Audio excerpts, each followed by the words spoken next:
When I was young, my elders told stories about monsters. Not beasts that stalk the shadows, not demons from forgotten dimensions, but humans. They said the Terrans hailed from a death world, a planet that seemed to actively despise life. A place where furious storms could rip cities from the ground, where fire rained down from the sky, and where the very earth would crack open in seismic anger. And yet, somehow, they didn't just survive. They thrived. They built towering civilizations. They laughed in the face of oblivion. And then, one day, they looked up at the stars and said, "Let's go there." To us, they were insane. The stories painted them as reckless, unpredictable, and violent. Creatures who could smile while walking through fire. I believe every word of those terrifying tales. Until the day I actually met one. It happened at Outpost K9. Our little research station was in a quiet corner of the galaxy, orbiting a dying red dwarf. It was uneventful, peaceful, and mostly forgotten, which is exactly how we liked it. Then, one cycle. Everything changed. Lieutenant Commander Mason Reeves arrived, a human, the moment he stepped off that shuttle. The entire hangar fell silent. He was tall, his face a map of old scars, and his eyes had an intensity I'd never seen before, like focused lightning. And then he smiled. It wasn't a friendly smile, not to my senses. It was a predator's smile. Every instinct I had screamed danger asterisk. That smile was just the beginning of the puzzle. The human routine was unsettling. He never seemed to stop moving. Before the station's dawn cycle, he'd be running laps round the outer ring, his breath fogging in the cold corridor. Later, you find him in the maintenance bay, lifting heavy tools and spare parts for no reason, just to, as he put it, stay sharp. I once found the courage to ask him why. Why push himself so hard, so far from any battlefield? He just grinned that dangerous grin and said, "Because it reminds me I'm alive." He would deliberately exhaust his body, push through the searing pain of exertion, and call it discipline. To us, it looked like self-torment. His strangeness wasn't limited to his physical habits. One shift, a plasma conduit ruptured in the engineering deck, green. Superheated energy arced across the room. We all backed away, shielding our eyes, waiting for the containment field to engage. But Reeves, he didn't hesitate. He just jumped straight in.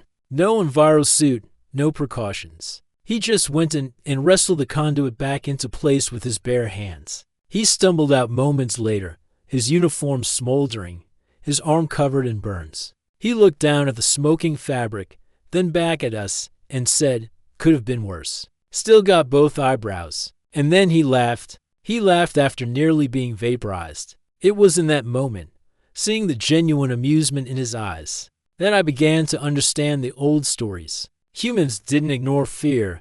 They treated it like a challenge. Then, the pirates came. They dropped out of hyperspace without warning. 6 ships, heavily armed and broadcasting demands for surrender. We were a research station. We had no defenses, no soldiers, just a collection of scientists and engineers.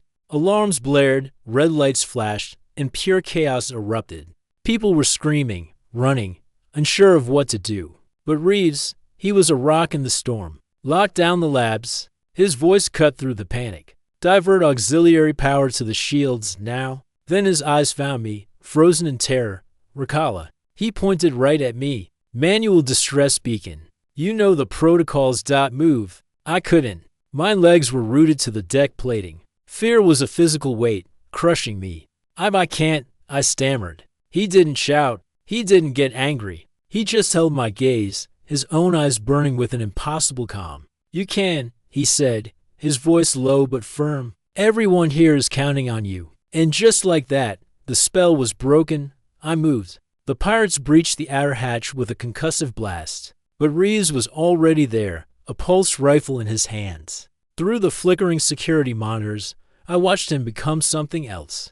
He was a whirlwind of controlled violence and selfless courage. Through the smoke and chaos, I saw him drag a panicked botanist to safety, then turn and lay down covering fire. He was shouting orders, coordinating a defense with a handful of civilian crew who'd found their courage. He took a plasma bolt to the shoulder, staggering but not falling.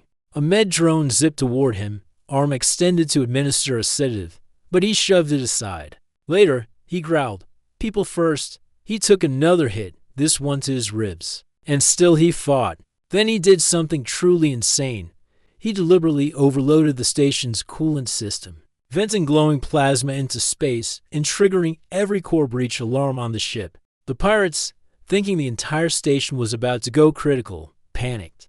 Their boarding party scrambled back to their ships. They ran. They actually ran. And just like that, against all odds, we lived. After it was over, Reeves was barely standing. He was burned, bleeding from a dozen wounds, but he was alive. I found him in the medical bay, patched up and propped against a bio bed.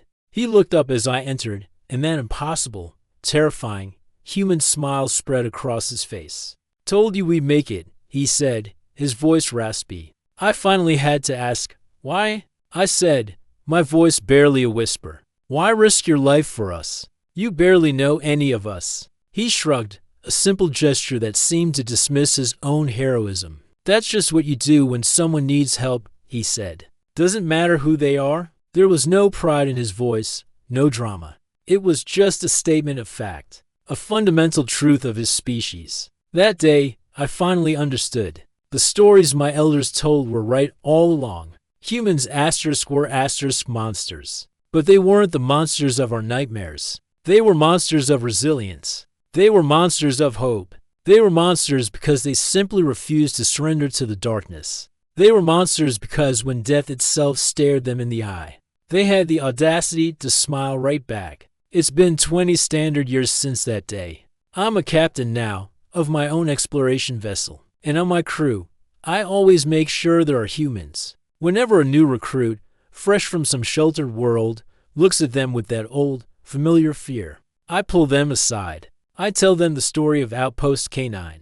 I tell them about the human who smiled in the face of death and saved every single one of us. Because out here, in the vast quiet of space, the galaxy still whispers tales of the Terrans. Stories of chaos, of fire, of monsters. And every time I hear them, I smile and whisper back, "Yes," and thank the stars for them. Thanks for listening to this story. If you enjoyed it, please consider hitting that like button and subscribing for more tales from across the galaxy. Stay safe out there, and see you next time.